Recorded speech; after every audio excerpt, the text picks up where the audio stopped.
माननीय please your term will come. Viral साहब आपका टर्म आएगा तब please.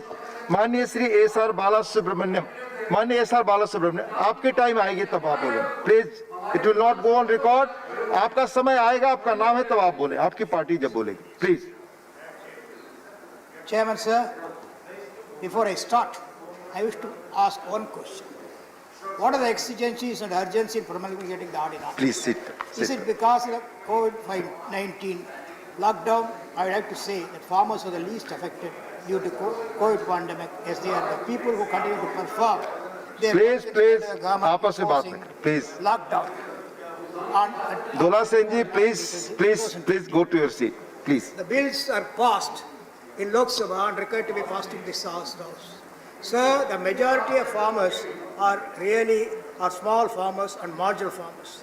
The contract farming worldwide has proved to be a failure. There is an apprehension all over India that the government is using COVID-19 pandemic situation to bulldoze agriculture sector reforms through ordinances. The Farmers Empowerment and Protection Agreement on Price Assurance and Farm Service Ordinance 2020 is our FAPFAS ordinance has been enacted to make it legitimate contract farming, so that the big businesses and companies can cultivate vast swaths of land on contract. This is like disinvestment of Indian farming sector and selling it to big corporates and MNCs. Giving legal sanctity to contract farming, I would help corporates to enter the agriculture sector in a very big way. This will certainly increase the productivity, but at what cost? At whose loss? The farmers will be reduced to farm workers to toil in their own strip of land, leased or purchased by corporate companies. The peaceful coexistence of a farmer and his big family having few cows and sheep, hen and dogs, by holding just 1 acre or a few acres of land, nothing could give them more satisfaction than having his food by sweating it in his own farm. There is an elaborate dispute resolution mechanism. But how would the farmers success it when they are pitted against big companies? The Agriculture Producer and Market Committee, a statutory body of the state government, is helping the farmers to procure the agriculture commodities directly from the farmers after paying the price, so that the small and marginal farmers do not have the headache to market their produce. Abolishing APMC will only encourage and permit the corporate sector to enter and replace the APMC. In the long run, farmers will be at the mercy of corporate contractors without any bargaining power. Secondly, the bill is silent about the minimum support price, which is essential for the survival of farmers. The government should stipulate mandatory rules for the MSP, minimum support price. That's more important for the farmers than anything else. Sir, more than 60% of people of this country are poor and thrive because of agriculture. The effect of the bill is that the big corporate companies, through middlemen, will entice the poor, illiterate, marginal farmers to enter into an agreement forcibly by using money and muscle. Therefore, the effect of the agreement contract employed in different provisions of the bill will be an agreement between two unequal parties. The government should not pave way to something like the Champaran Satyagraha, India's first disability movement in 1970 British law. Sir, once the bills are passed, the state governments will not have any power to control hoarding, black marketing and profiteering, because in an indirect manner, the power of the state under the Essential Commodities Act 1955 is sought to be taken away. The state has to remain a mute spectator. Though the government assures that this bill empowers the farmers to engage with investors of their choice and the private investment. Regulative price, electronic trading platform and dispute resolution mechanism surely help the farmers. There are still many doubts and fear in the minds of the poor farmers.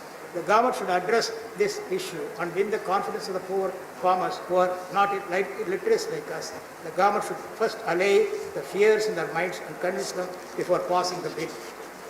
The agriculture reform will bring benefits to both farmers and consumers and will attract more private foreign investment for establishment of modern warehouse facilities and creation of cold storage infrastructure, which would increase income of the farmers as well as reduce the wastage of the perishable commodities. Sir, in Tamil Nadu, the state government is taking adequate, progressive and proactive steps to bridge the gap between the farmers and the end users. The farm produce can be sold farm fresh for good prices Both farmers and customers are very happy. This should not be disturbed at any cost. Sir, the dispute resolution mechanism will be complicated for small farmers. It's a fact that the farmers are spending lots of money and energy on food grain pulses production, but the minimum support price is low for almost all the seasonal crops.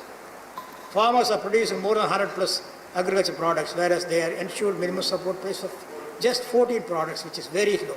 I hope that the government will consider implementing the MS Swaminathan Committee recommendations in toto to realize the goal of doubling the income of farmers by 2022. In India, 80% of the population are directly or indirectly attached to agriculture, and to feed our entire population the granaries with surplus food grains. The government, in the name of agreements, should not create animosity and disinterest, which drive them out from agriculture.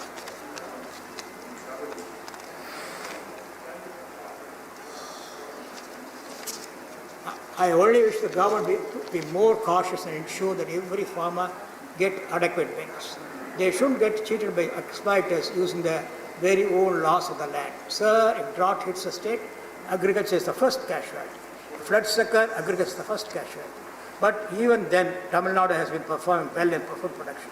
It is because the government of Tamil Nadu have put in a lot of efforts in providing all necessary facilities to the farmers. This is our wealth and shouldn't be mortgaged or sold to corporate companies. Sir, before I conclude, I would like to urge the Union government to establish a central regulatory authority.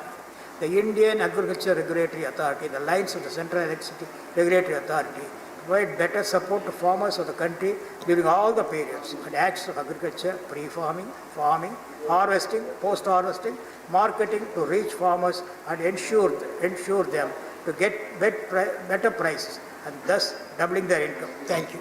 Thank you. Professor Ram Gopal Yadav ji.